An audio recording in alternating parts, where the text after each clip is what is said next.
अस्सलाम वालेकुम दोस्तों, मैं आपको परफेक्ट वेब सॉल्यूशंस की तरफ से वेब डेवलपमेंट के एक और क्रैश कोर्स में खुशामदीद कहता हूं। दोस्तों, मेरा नाम इमरान कासिम है और आज के इस वेब डेवलपमेंट के क्रैश कोर्स में हम पाइथन डेवलपमेंट के लिए यूज़ होने वाले एक बहुत ज़बरदस्त टूल के बारे में सीखेंगे जिसका नाम है जुपिटर नोटबुक, जो कि एक बहुत ही ज़बरदस्त web based interactive computing tool है और या एनवायरनमेंट है जिसकी मदद से आप एडिट कर सकते हैं कोड को, रन कर सकते हैं कोड को, आई मीन पाइथन कोड को। और इसके अलावा ये जो जुपिटर नोटबुक है बहुत से दूसरे प्रोग्रामिंग इंटरफेसेस के लिए भी इसको यूज़ किया जा सकता है। तो दोस्तों, इससे पहले कि मैं अपने इस वीडियो ट्यूटोरियल को स्टार्ट करूं, मैं आपसे रिक्वेस्ट करूंगा कि अगर आपने अभी तक हमारे YouTube channel perfect web solutions को सब्सक्राइब नहीं किया तो काइंडली इसको सब्सक्राइब ज़रूर कर लें और साथ में मौजूद जो बेल का नोटिफिकेशन आइकन है उसको प्रेस करना मत भूलिएगा, ताकि आपको हमारी आने वाली हर नई वीडियो या सीरीज़ की नोटिफिकेशंस मिलती रहें और आप उनसे अप टू डेट रह सकें। Thank you very much. तो चलिए शुरू करते हैं इस वीडियो ट्यूटोरियल को। तो दोस्तों, जुपिटर बेसिकली एक ओपन सोर्स सॉफ्टवेयर है जो कि ना सिर्फ पाइथन के लिए बल्कि दूसरे डेवलपमेंट इन्वायरमेंट के लिए भी हम यूज़ कर सकते हैं, पीएचपी के लिए यूज़ कर सकते हैं, जावास्क्रिप्ट के लिए यूज़ कर सकते हैं और इसके अलावा Ruby on rail, R programming या even C sharp, F sharp या स्पार्क। अगर आप मेरी स्क्रीन देख रहे होंगे तो यहाँ पर आपको jupyter.org की वेबसाइट नज़र आ रही है और इसके लोगों के लेफ्ट और राइट पे आप देख सकते हैं कि Lua programming language, PHP, JavaScript, Python, C sharp, F sharp, Spark और इसके अलावा बहुत सारी आपको दूसरी लैंग्वेजेस भी नज़र आ रही होंगी। तो जुपिटर को हम इन सब प्रोग्रामिंग लैंग्वेजेस के लिए यूज़ कर सकते हैं। इसका कोड इसमें मतलब ये हमारे पास एक वेब बेस्ड एनवायरनमेंट है जिसके हम कोड कर सकते हैं, जिसके अंदर कोडिंग कर सकते हैं। प्लस इसको हम अपने कम्युनिटी के साथ, अदर डेवलपर्स के साथ इजीली शेयर भी कर सकते हैं। तो जुपिटर नोटबुक को इंस्टॉल करना बहुत ही आसान है। अगर आपके पास, चूँकि इस वीडियो ट्यूटोरियल को हम स्पेसिफिकली पाइथन के लिए रख रहे हैं, तो पाइथन के लिए इंस्टॉल करने के लिए सबसे पहले आपके कंप्यूटर में पाइथन इंस्टॉल होनी चाहिए।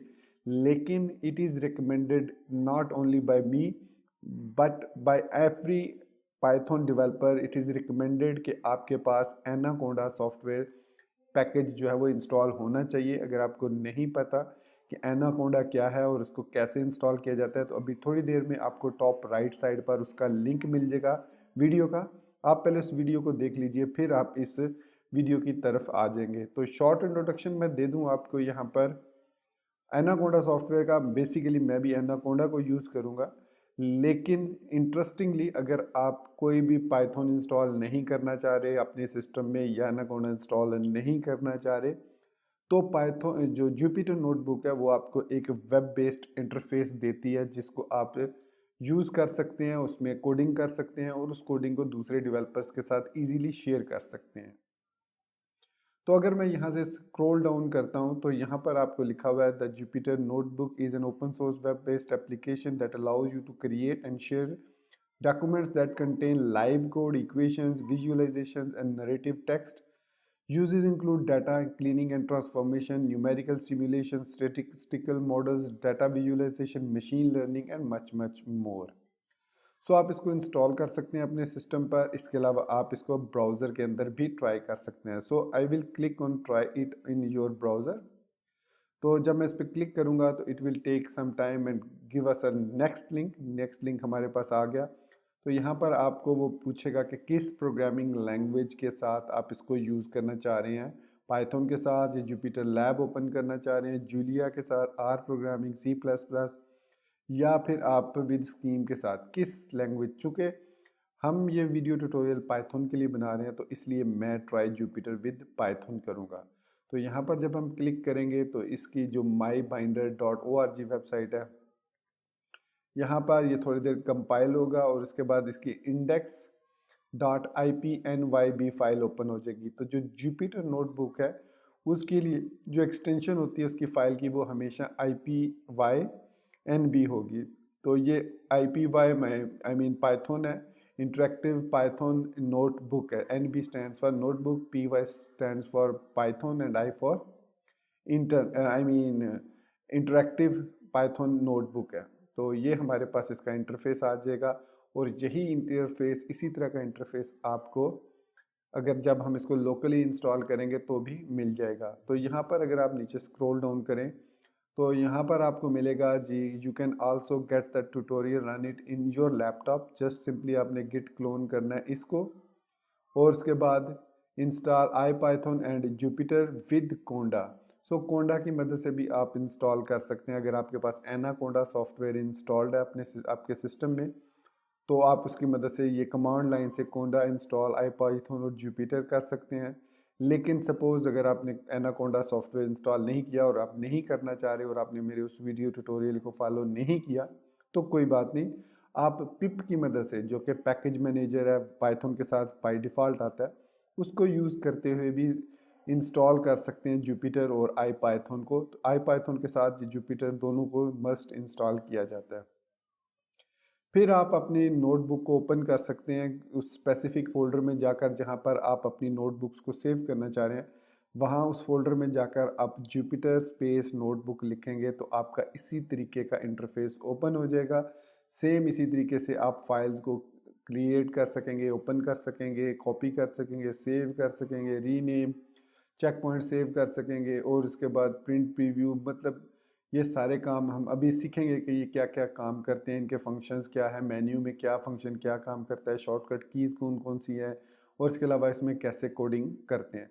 तो ये तो है अगर आप ट्राई करना चाह रहे हैं ब्राउज़र बेस्ड जुपिटर नोटबुक। तो अब हम नेक्स्ट देखते हैं कि कैसे हम इसको लोकली इंस्टॉल कर सकते हैं। तो दोस्तों, जैसे कि मैंने कहा कि हम इसका वेब इंटरफेस भी यूज़ कर सकते हैं। इसके अलावा हम इसको लोकली अपने सिस्टम पर भी इंस्टॉल कर सकते हैं। और जो रिकमेंडेड वे है वो ये है कि आप एनाकोंडा नेविगेटर इंस्टॉल कीजिए। बहुत ही सिंपल है। सिंपली आपने anaconda.com पे जाना है और यहाँ से आपने अपने ऑपरेटिंग सिस्टम के मुताबिक इसका जो वर्जन है जो भी डाउनलोड पे क्लिक करेंगे, और फिर आप अपने वर्जन के मुताबिक अपने ऑपरेटिंग सिस्टम विंडोज़, मैक और लिनक्स के मुताबिक वर्जन इट इज़ रिकमेंडेड कि आप वर्जन 3.7 को डाउनलोड करके अपने सिस्टम में नेक्स्ट नेक्स्ट करके इंस्टॉल कर सकते हैं। इसका ग्राफिकल इंस्टॉलर भी आता है, कमांड लाइन इंस्टॉलर भी आता है। अगर मैं विंडोज़ पे जाऊंगा तो विंडोज़ में आपको सिर्फ 64 बिट ग्राफिकल इंस्टॉलर और 32 बिट ग्राफिकल इंस्टॉलर मिलेगा। तो अगर आपका ऑपरेटिंग सिस्टम 32 बिट है तो आप 32 बिट ग्राफिकल इंस्टॉलर यूज़ कीजिए। अगर 64 बिट है तो 64 बिट इंस्टॉल कीजिए। अगर आप स्टिल पाइथन 2.7 यूज़ कर रहे हैं तो इसके लिए ये आपके पास राइट साइड वाला वर्जन है, इसको डाउनलोड कीजिए। इसी तरीके से हमारे पास लिनक्स का एनवायरनमेंट है डिफरेंट फ्लेवर्स के लिए, तो आप इसको डाउनलोड करके इंस्टॉल कर लेंगे। तो जब आप इसको इंस्टॉल करेंगे तो जुपिटर नोटबुक जो है उसका जो भी लेटेस्ट वर्जन होगा, जब आपने उसको इंस्टॉल किया तो वो इंस्टॉल होगा। करंट वर्जन 5.7.4 है। और यहाँ पर अगर मैं क्लिक करूँ तो ये देख सकते हैं ये लेटेस्ट वर्जन है, और आप यहाँ से कोई भी स्पेसिफिक वर्जन अगर इंस्टॉल करना चाहें तो आप उसको इंस्टॉल कर सकते हैं। इसके अलावा अगर उसकी कोई अपडेट आएगी तो आपको इस तरह का एक आइकन नज़र आएगा, जैसे ये बता रहा है कि 4.43 अवेलेबल है। अगर मैं यहाँ से क्लिक करता हूँ तो इस वक्त करंटली मेरे पास 4.3.1 इंस्टॉल है। सो मैं यहाँ पर अपडेट एप्लीकेशन करके इस एप्लीकेशन को, किसी भी एप्लीकेशन को, चाहे वो नोटबुक है, जुपिटर लैब है या स्पाइडर है, क्यूटी कंसोल है, उसको अपडेट कर सकता हूँ। तो एनाकोंडा को आप इंस्टॉल कर दीजिए, उसमें जुपिटर आपको बाय डिफ़ॉल्ट इंस्टॉल्ड मिलेगी, जुपिटर नोटबुक। तो इसको रन करने के लिए सिंपली आपने लॉन्च पर क्लिक करना है और आपका कमांड टर्मिनल ओपन हो जाएगा, और उसके साथ ही वेब इंटरफेस आपका लोकल कंप्यूटर पर अब आपका वेब इंटरफेस ओपन हो चुका है।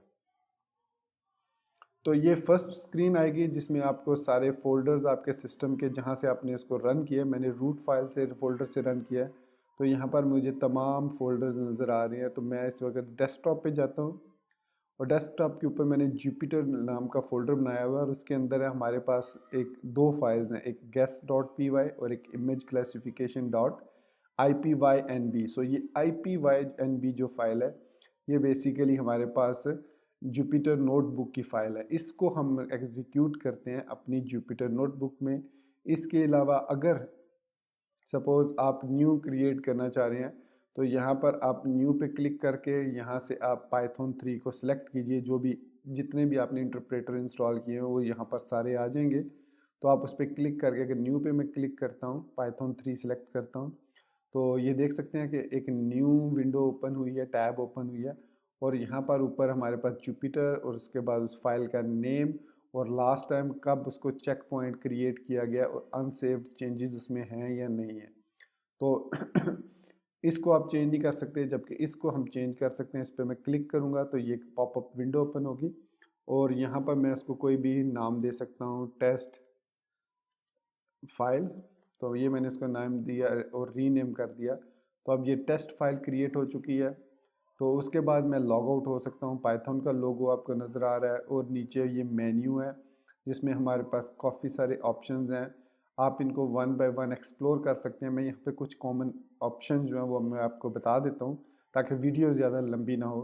तो फाइल के अंदर आप न्यू नोटबुक क्रिएट कर सकते हैं, एग्जिस्टिंग नोटबुक ओपन कर सकते हैं सॉरी, जो भी आपके पास इस वक्त नोटबुक ओपन है उसकी कॉपी बना सकते हैं, उसको सेव एज कर सकते हैं, रीनेम कर सकते हैं और सेव करके चेक पॉइंट को आगे फॉरवर्ड मूव कर सकते हैं।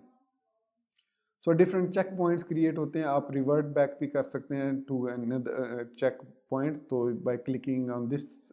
फिर आप उसका प्रिंट प्रीव्यू ले सकते हैं अगर आप उसको प्रिंट करना चाह रहे हैं। फिर आप उस कोड को उसको डाउनलोड भी कर सकते हैं, जैसे आप IPYNB जो कि डिफ़ॉल्ट है, फिर PY पाइथन की फ़ाइल, HTML फॉर्मेट में भी, रिवील JS स्लाइड्स, मार्कडाउन, मतलब यहाँ पर आपके पास काफ़ी सारे ऑप्शंस हैं। आप उस कोड को डाउनलोड कर सकते हैं उस फॉर्मेट में। फिर आप इसको यहाँ से क्लोज करके हॉल्ट करके मतलब रोक के इसको क्लोज कर दीजिए। फिर एडिट में हमारे पास यहाँ पर डिफरेंट ऑप्शंस हैं, कट सेल्स है। तो बेसिकली जो हमारे पास इंटरफेस है जुपिटर नोटबुक का वो सेल की सूरत में होता है। तो यहाँ पर आपको एक नज़र आ रहा होगा, ये हमारे पास एक सेल है। जब इसका कलर ब्लू होगा तो मतलब आप इस वक्त कमांड लाइन मोड में हैं, और जब आपका इसका कलर ग्रीन होगा जब आप क्लिक करेंगे सेल में तो अब आप एडिट मोड में हैं। अब आप जो भी कीज़ प्रेस करेंगे अदर देन स्पेशल कीज़ जैसे आल्ट कंट्रोल कमांड शिफ्ट इस तरह की कीज़ हैं, उनके अलावा जो भी कीज़ आप प्रेस करेंगे वो यहाँ पर टाइप हो जाएंगी। आप देख सकते हैं यहाँ पर मैं इनको टाइप कर रहा हूँ। तो ये हम यहाँ पर अब एडिट मोड में हैं। अगर आपने इस एडिट मोड को ख़त्म करना है तो आप एक दफ़ा एस्केप दबाएंगे। तो अब हम एडिट मोड से कमांड मोड में आ गए हैं। अब इस कमांड मोड में हमारे पास कई किस्म के कोड्स हैं, शॉर्ट कोड्स हैं जिनको हम यूज़ कर सकते हैं। सबसे जो कॉमन शॉर्ट कोड है वो है हेल्प। तो मैं जैसे कीबोर्ड से H प्रेस करूँगा तो ये हमारे पास कीबोर्ड शॉर्टकट्स ओपन हो जाएंगे और यहाँ पर आप डिफरेंट शॉर्टकट्स देख सकते हैं। मैं तमाम शॉर्टकट्स तो आपको नहीं बताऊँगा क्योंकि आप यहाँ पर देख सकते हैं उनको। बाकी कुछ कॉमन शॉर्ट कोड्स हैं जैसे Ctrl+Z है, Ctrl+Y है, आपने अक्सर यूज़ किए होंगे अपनी डे टू डे प्रोग्रामिंग में, तो वही आप यहाँ पर यूज़ कर सकते हैं। तो ये जो है जो जुपिटर नोटबुक है वो सेल की सूरत में रन होती है। तो हम सेल्स को इंसर्ट कर सकते हैं यूजिंग सेल इंसर्ट कमांड, और इस करंट जो भी सिलेक्टेड आपके पास सेल है इसके अबव या बिलो हम एक सेल को इंसर्ट कर सकते हैं। तो देख लीजिए सिलेक्टेड ये था, पहले हमने ऊपर सेल एक इंसर्ट किया, फिर उसके बाद हमने सेल इंसर्ट किया। अब तमाम जो सेल हैं ये एक दूसरे पर डिपेंडेंट भी हैं और independent at the same time भी हैं। अब कैसे कि सपोज मैं इसमें एक कोड लिखता हूँ, तो जब मैं इस सेल के अंदर मौजूद हूँ और इस कोड को मैं रन करूँगा तो सिर्फ ये वाला कोड रन होगा। सपोज मैं यहाँ पर लिख देता हूँ बाय और यहाँ पर लिख देता हूँ वेलकम। तो ये मैंने 3 डिफरेंट सेल्स में कोड लिखा है। जिस सेल को मैं एग्जीक्यूट करना चाह रहा हूँ मैं उस पर अपने कर्सर को लेके जाऊँगा और उसके बाद यहाँ से रन पे क्लिक करूँगा। तो ये हमारे पास रन के लिए। इसके अलावा आप keyboard shortcut shift enter press करेंगे तो ये कोड एग्जीक्यूट हो जाएगा और इसकी आउटपुट आपको नीचे नज़र आएगी। और उसके बाद यहाँ पर जो लेफ़्ट पे आपको इन लिखा हुआ नज़र आ रहा है, इसके अंदर ब्रैकेट में 1 है। इसका मतलब है कि ये 1 फर्स्ट टाइम एग्जीक्यूट हुआ है। उसके बाद अगर मैं वेलकम पे आके इसको एग्जीक्यूट करता हूँ तो ये सेकंड टाइम एग्जीक्यूट हुआ है। फिर मैं बाय पे जाता हूँ और इस पे शिफ्ट एंटर प्रेस करता हूँ तो ये इस ऑर्डर में कोड एग्जीक्यूट हुआ है। इसका फ़ायदा ये है कि कल को अगर आप दोबारा इस कोड को एग्जीक्यूट करते हैं तो वो इसी ऑर्डर में एग्जीक्यूट होगा। आप इन तमाम सेल को एक रन भी कर सकते हैं, मतलब एक टाइम पे रन करें। तो इसके लिए आप सेल में जाएंगे अगर, तो आप रन ऑल पे क्लिक करते हैं तो ये देख सकते हैं कि ये अब 4, 5 और 6 जो है वो इस तरीके से उसने स्टेप बाय स्टेप इन तमाम को रन किया। मतलब आपने जो रन किया था वो पहले इसको रन किया था, फिर इसको, लेकिन जब आप रन ऑल करेंगे तो वो जिस ऑर्डर में सेल होंगे उसी ऑर्डर में वो एग्जीक्यूट होंगे। तो इसका सबसे जो बेस्ट पॉसिबल वे है कि सपोज़ मैं इसको पहले रन करता हूँ, फिर मैं इसको एग्जीक्यूट करता हूँ, फिर मैं इसको एग्जीक्यूट करता हूँ। तो अब ये 7 8 इधर है, तो मैं इस 8 वाले सेल को ऊपर मूव कर सकता हूँ यूजिंग दीज एरोज। तो मैंने इसको ऊपर मूव कर दिया, तो ये मैं इस तरीके से इनको फिर रीऑर्डर भी रीअरेंज कर सकता हूँ, नीचे ऊपर मूव कर सकता हूँ, और फिर इनको दोबारा से रन ऑल कर सकता हूँ, या रन अबव कर सकता हूँ, रन ऑल बिलो कर सकता हूँ। मतलब इस पे अगर मैंने क्लिक किया हुआ है और मैं रन ऑल अबव करता हूँ तो सिर्फ ये वाला एग्जीक्यूट होगा, या इससे ऊपर जितने भी सेल होंगे वो तमाम एग्जीक्यूट हो जाएंगे। अगर मैं इस पर क्लिक करके रन ऑल बिलो करता हूँ तो इसके नीचे वाले जितने भी सेल हैं वो एग्जीक्यूट हो जाएंगे। इसके अलावा अगर मैं इस सेल में हूँ और मैं इस सेल को ख़त्म करना चाह रहा हूँ, मुझे इसकी ज़रूरत नहीं है, तो मैं एस्केप की प्रेस करूँगा, फिर 2 टाइम डी प्रेस करूँगा तो वो उस सेल को रिमूव कर देगा। इस तरीके के आपके पास यहाँ पर काफ़ी सारे शॉर्ट कोड मिल जाएंगे। इसके अलावा आप इसके साथ डॉक्यूमेंटेशन भी क्रिएट कर सकते हैं। तो यहाँ पर मैंने ज़्यादा मैं इस वीडियो को लंबा नहीं करता, बल्कि सिर्फ मकसद था आपको समझाना कि इस पाइथन इन्वायरमेंट में रहते हुए, आई मीन जुपिटर नोटबुक को यूज़ करते हुए आप अच्छे तरीके से पाइथन को सीख सकते हैं और इसके दूसरों के कोड को भी आसानी के साथ इसमें देख सकते हैं। अब जैसे मैंने एक छोटा सा मशीन लर्निंग का कोड लिखा था यूजिंग टेंसर फ्लो, तो उसको मैं यहाँ से ओपन करूँगा, तो न्यू विंडो ओपन हुई। तो यहाँ पर मेरे पास ये था इमेज क्लासिफिकेशन डॉट IPYNB, मैं इस पर क्लिक करूँगा तो ये अब हमारे पास ये देख सकते हैं कोड यहाँ पर ओपन हो चुका है विद डिज़ायर्ड आउटपुट। तो अगर मैं इसको दोबारा से रन करना चाह रहा हूँ तो डेफिनेटली मैं इसको रीस्टार्ट एंड रन ऑल दोबारा कर सकता हूँ, या रीस्टार्ट एंड क्लियर आउटपुट कर सकता हूँ। मैं रीस्टार्ट पहले करता हूँ, क्लियर आउटपुट। तो यहाँ पर जैसे ये रीस्टार्ट होगा इसका कर्नल, तो हमारी ये आउटपुट जो भी होगी वो देख सकते हैं। अब कोई भी आउटपुट हमें नज़र नहीं आ रही, ठीक है, सब सिर्फ इन नज़र आ रहे हैं। अब मैं इसको अगेन सेल पे जाता हूँ और रन ऑल करता हूँ। तो मैं जब रन ऑल करूँगा तो ये जितना कोड होगा, अब चूँकि यहाँ पर मैं पहले इसको सिलेक्ट करूँगा, आई थिंक वो कोड्स एग्जीक्यूट हो रहा है, ठीक है। तो ये देख सकते हैं आप कि कोड स्टेप बाय स्टेप जो है वो एग्जीक्यूट हो रहा है। अब इस सेल पे इस सेल पर मौजूद है ये वाला कोड एग्जीक्यूट हो रहा है। अब जब इसका कोड एग्जीक्यूट हो चुकेगा तब वो नेक्स्ट कोड पे मूव करेगा। आप देख रहे हैं प्रीवियसली आपको आउटपुट्स नज़र आ रही हैं, लेकिन नेक्स्ट आउटपुट उस वक्त तक नहीं आएंगी जब तक ये सेल जो है जिस पर इस वक्त आप कोड नज़र आ रहा है, तो ये एक किस्म का मॉडल डॉट फिट का मेथड जो है वो एग्जीक्यूट हो रहा है। तो ये अभी देख सकते हैं,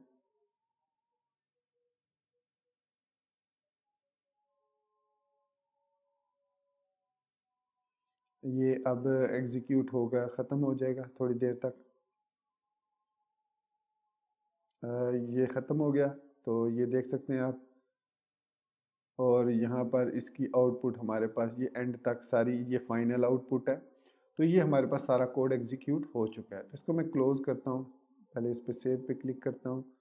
अब दूसरी इसमें जो सबसे इंटरेस्टिंग चीज़ वो ये है कि किसी भी स्मार्ट एडिटर की तरह, मतलब अगर हमने लास्ट पाइथन जो सीरीज़ की थी उसमें हमने VS कोड को यूज़ किया था, IDLE को यूज़ किया था और टर्मिनल को यूज़ किया था, तो उसमें हम ऑटो कंप्लीट फ़ीचर हमें मिलता है।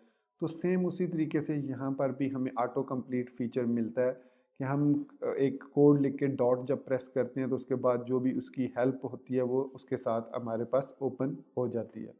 तो सपोज़ मैं यहाँ पर एक लाइब्रेरी है numpy, उसको मैं इंपोर्ट करता हूँ एज NP, और अगर मैं यहाँ पर इसको इंटर प्रेस करता हूँ तो ये एग्जीक्यूट हो गया कोड। अगर अब मैं यहाँ पर NP डॉट प्रेस करता हूँ और टैब की प्रेस करूँगा तो इस NP के अंदर जितने भी हमारे पास शॉर्ट इसके जो भी मेथड्स वगैरह होंगे वो सारे यहाँ पर आप देख सकते हैं डिस्प्ले हो जाएंगे। हम इसमें से जिस मेथड को यूज़ करना चाह रहे हैं या जिस प्रॉपर्टी को यूज़ करना चाह रहे हैं वो हम यूज़ कर सकते हैं, और फिर हम उसको जो भी वैल्यूज़ देना चाहें, जो भी वैल्यूज़ देनी चाहें वो दे सकते हैं। तो इस तरीके से हम उसकी आउटपुट ले सकते हैं। तो दूसरा, इसमें आउटपुट लेने के लिए हम प्रिंट कमांड या जो भी हम लिखना चाहें वो लिख सकते हैं। जैसे मैं यहाँ पर लिखता हूँ a इज़ इक्वल टू 10 और मैं बजाय इसके यहाँ पर लिखता हूँ b इज़ इक्वल टू 20। फिर मैं लिखता हूँ प्रिंट a प्लस b। तो अब अगर मैं इस कोड को रन करता हूँ जो लाइन में 15 में है, तो वो मुझे बताएगा कि print a plus B name a is not defined. अब मैं यहाँ पर आता हूँ और इस पर इंटर प्रेस करता हूँ। अब मैं वापस 18 पे आता हूँ और यहाँ पर इसको दोबारा इंटर प्रेस करता हूँ। तो अब कह रहा है name b is not defined. मैं फिर 7 इधर आता हूँ और फिर एक दफ़ा प्रेस करता हूँ इंटर, शिफ्ट इंटर। अब मैं जब इस कोड को एग्जीक्यूट करूँगा तो अब हमारा कोड सक्सेसफुली 30 रिज़ल्ट हमें मिल गया। तो जहन में रखने वाली बात यह है कि सेल्स को हम ऑर्डर में रन करते हैं, मतलब उनका ये ऑर्डर अगर गलत, मतलब अभी हमने 19, 21 और 22 है, तो मैं अगर इसको चेंज करता हूँ तो जब तक मैं इसको एग्जीक्यूट नहीं करूँगा दोबारा तो हमारा रिज़ल्ट 30 ही रहेगा। तो अब मैं इसको शिफ्ट एंटर प्रेस करूँगा, उसके बाद मैं इसको जब रन करूँगा तो हमारा रिज़ल्ट यहाँ पर चेंज होगा। तो इसके अलावा अगर आप किसी इस एग्ज़ाम्पल को फॉलो कर रहे हैं तो उसको भी आप आसानी के साथ इस चीज़ में फॉलो कर सकते हैं। चलिए मैं आपको एक एग्ज़ाम्पल भी यहाँ पर फॉलो करके दिखाता हूँ। तो यहाँ पर मैंने लेफ़्ट साइड पर जो है tensorflow.org की वेबसाइट ओपन की हुई है। तो इसमें मैं यहाँ पर मशीन लर्निंग के बेसिक में हूँ और यहाँ पर जो अभी थोड़ी देर पहले मैंने कोड एग्जीक्यूट किया था जिसमें आपको वो एक शर्ट्स वगैरह नज़र आई थी, तो उसी ये जैसे टेस्ट फाइल्स आपको नज़र आई थी इस तरह की, तो इसी को हम जो है वो स्टेप बाय स्टेप कैसे टेस्ट कर सकते हैं। तो ये पहले मैं सबसे पहले सेल्स को रिमूव करता हूँ। तो यहाँ पर मैंने सेल्स को तमाम रिमूव कर दिया। तो यहाँ पर मैं इस कोड को टेस्ट करना चाह रहा हूँ। तो मैं यहाँ से ये कॉपी का बटन प्रेस करूँगा और इसको यहाँ पर पेस्ट कर दूँगा। पेस्ट करने के बाद सिंपली मैं शिफ्ट एंटर प्रेस करूँगा और वेट करूँगा जब तक मुझे ये वाली आउटपुट नहीं मिल जाती। 1.13.0-RC2 यहाँ पर मुझे मिली 2.0.0-अल्फ़ा 0, मतलब मेरे पास जो टेंसर फ्लो का वर्जन है जो मैं प्रिंट कर रहा हूँ वो 2.0 है और यहाँ पर 1.13 है, तो इट इज़ ओके, सेम है। फिर इसी तरह मैं स्क्रॉल डाउन करूँगा नीचे तो ये अगेन नेक्स्ट जो है इसका कोड है, इसको मैं कॉपी करता हूँ और इस जगह पे मैं एडिट मोड में आके यहाँ मैं इसको पेस्ट कर देता हूँ और फिर इसको मैं एग्जीक्यूट करता हूँ शिफ्ट एंटर के साथ। जैसे ही मैंने शिफ्ट एंटर प्रेस की मुझे ये वाली जो आउटपुट है ये मिलनी चाहिए, ये जो डाउनलोडिंग डाटा फ्रॉम दिस, और फिर इसकी आउटपुट यहाँ पर हमें, अब चूंकि मैंने ऑलरेडी ये डाउनलोड किया हुआ है, ये सारा डाटा जो है ये डाउनलोडेड है मेरे पास, इसलिए अभी तक यहाँ पर आपको कोई आउटपुट नज़र नहीं आई। तो खैर नेक्स्ट मूव करते हैं। नेक्स्ट मैं इस कोड को कॉपी करता हूँ और यहाँ पर पेस्ट कर देता हूँ और फिर शिफ्ट एंटर प्रेस करता हूँ। तो इसकी कोई आउटपुट नहीं है, ठीक है। अब यहाँ पर एक्सप्लोर द डाटा, ये कोड है, कॉपी किया। अब मुझे ये जो आउटपुट्स हैं यही मिलनी चाहिए, तो मैं इंटर प्रेस किया तो आप यहाँ पर देख सकते हैं कि यहाँ पर भी 6028/28 और यहाँ पर भी 60,028/28 आ रहा है। तो it means it's working fine. और फिर मैं अगर इसको कॉपी करता हूँ और यहाँ पेस्ट करता हूँ तो 60,000 लेंथ और यहाँ पर भी 60,000 लेंथ। इसी तरीके से मैं लेबल्स अगर लेना चाह रहा हूँ, शो करना चाह रहा हूँ, तो आप, मतलब कहने का मकसद ये है, यहाँ पर अब मैं इसको रोक देता हूँ। मतलब मकसद मेरा आपको मशीन लर्निंग सिखाना नहीं है, मकसद ये है आपको बताना कि जो हमारे पास जुपिटर नोटबुक है वो एक बहुत ही ज़बरदस्त किस्म का इन्वायरमेंट है। तो हम उसको उसके ज़रिए बहुत से काम ले सकते हैं। मैं इसको क्लोज़ करता हूँ। क्लोज़ करने के बाद यहाँ पर इमेज क्लासिफिकेशन वाली फ़ाइल दोबारा ओपन करता हूँ। तो ये बेसिकली सारा वो कोड था जो अभी मैंने थोड़ी देर पहले एग्जीक्यूट किया। तो यहाँ पर मैं ऑल आउटपुट को क्लियर कर देता हूँ। फिर स्टेप बाय स्टेप मैं यहाँ पर इसको शिफ्ट एंटर प्रेस करता हूँ तो इसकी आउटपुट यहाँ पर आएगी अभी थोड़ी देर में। और फिर मैं इसको प्रेस करूँगा, फिर मैं इसको प्रेस करूँगा, फिर इसी तरीके से मैं प्रेस करता जाऊँगा।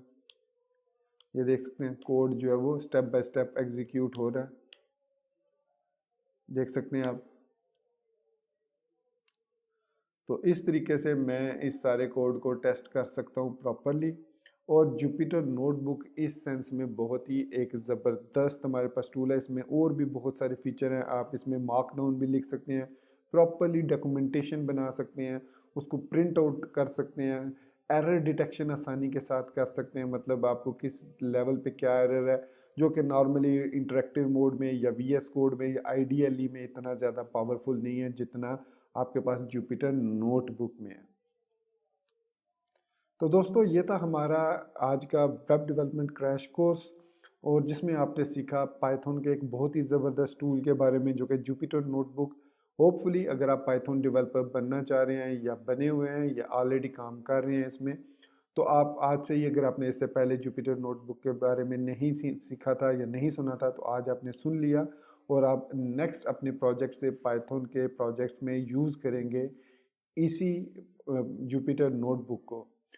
तो अगर दोस्तों आपको मेरी ये वीडियो पसंद आई है तो इसको लाइक ज़रूर कीजिए, और अगर आपने अभी तक हमारे यूट्यूब चैनल को सब्सक्राइब नहीं किया तो इसको सब्सक्राइब करके साथ में जो बेल का नोटिफिकेशन आइकन है उसको ज़रूर प्रेस कीजिएगा, ताकि आपको हमारी आने वाली वीडियोस की नोटिफिकेशंस मिलती रहें। तो इसी बात के साथ मैं आपसे इजाज़त चाहूँगा, अपनी दुआओं में याद रखिएगा। Thank you very much for being with me till the end. Take care, good bye and अल्लाह हाफिज़।